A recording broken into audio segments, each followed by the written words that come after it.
Typhoon Goni now pulling away from Japan and back out towards the Sea of Japan, but continuing to have some impacts on western portions of Honshu over towards Shikoku. Pretty much Kyushu, the weather is over with there, and also parts of the Korean Peninsula. You're still going to see some of the outer rain bands, but the storm system definitely going extra tropical at this point. And what I mean by that is that the worst of the weather earlier on this morning was definitely in the center of circulation, but what we're starting to see is this interact with the jet stream and all of that kind of disperse out over a larger area. But I want to talk about what happened here early on Tuesday morning when this storm came on shore right around about 3 a.m. Japan Standard Time. And there is a look at your eye actually for a landfalling tropical system in Kyushu. This was pretty organized, believe it or not. I know it looks a little disrupted on the radar, but typically by the time these storms get up to Kyushu, they usually already start to become extra tropical. So to have a fully intact eye, quite unusual, and definitely the impact was felt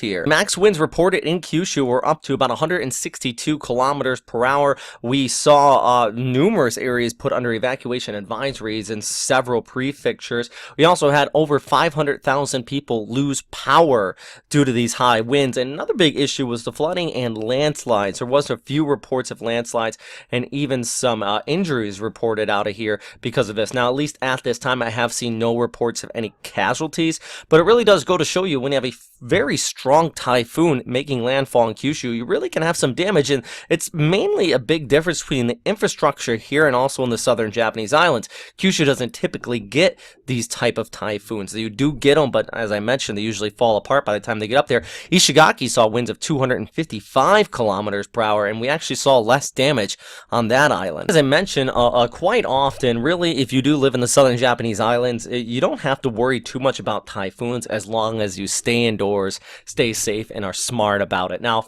as I mentioned, though, what we are seeing is basically the upper level jet. These are the winds at about 20,000 feet coming out of eastern China and swooping in across South Korea and over towards Japan, and that is why our storm system does not no longer have that concise eye around the center of circulation. Let's look back down at the surface winds. You can see the wind field really spreading out and a lot of the precipitation stretching across much of western Japan with that inflow coming in from the east. And overall, what we're seeing set up actually is a warm front off here towards the north and a cold front down towards the south. And that's what I mean by the storm system now going extra tropical.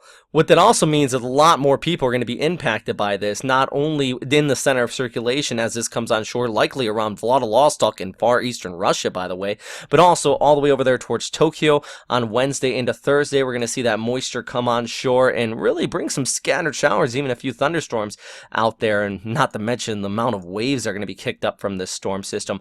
By the way, I know if I pull back the picture, you might think of this beast over here towards the east. That is still spinning out there. That's what's left of Atsani, by the way. It's gone full extra tropical, and you can see it definitely. This does not look like a tropical cyclone. It really looks like a mid-latitude low, and that's exactly what it is at this point. But the wind field, absolutely massive. And one thing I also do want to mention is a side effect from Atsani. As we watched Goni throughout the day really just run right over Kyushu, bring all that rough weather, and now tracking off towards the north, Atsani was doing its own part, kicking up the waves, but also pulling in cold air out of far eastern Russia, basically all the way up there towards the polar region. And as all of that cool air swooped in from the north, we actually saw temperatures drop. I know if you were in Tokyo today, it may have felt a lot cooler out there, and that was a side effect of Atsani farther there towards the east. Actually, a few reports there in Hokkaido. This is indicating record-breaking low temperatures for the month of August.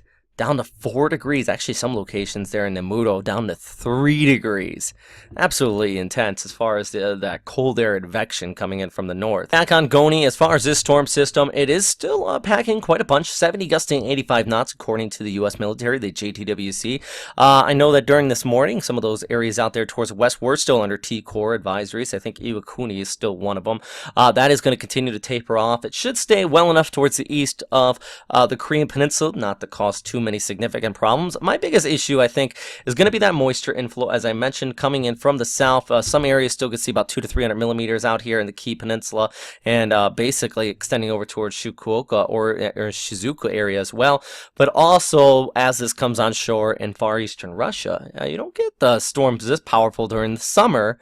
quite often. So it's going to be interesting how the impact is felt out here. I know that there is typhoon warnings in effect in Vladivostok, at least storm warnings, that is, not typhoon warnings, but they do have storm warnings in effect. So I'm sure people are definitely getting ready. That's going to be all for today on this storm, everyone. I know it has been a long storm to cover, about a week and a half. We've been talking about this since it impacted Guam and Saipan. I mean, we had those 256-kilometer-per-hour winds over there in Ishigaki. That was absolutely intense. This is actually out of Miyako-jima, just some insane weather going on out there. Cars were flipping and being tossed around. Actually, one of my favorite images from this whole storm is this microwave imagery, and you can just see as it rolled right over Ishigaki, northwest of Miyako, and just off the coastline of Okinawa Honto, and it just brought all that rough weather. But let's not forget that there has been at least 20 casualties reported in the Philippines. This video out of Santa Ana being mainly because of flooding and landslides. There's just some of them that completely cut off roadways,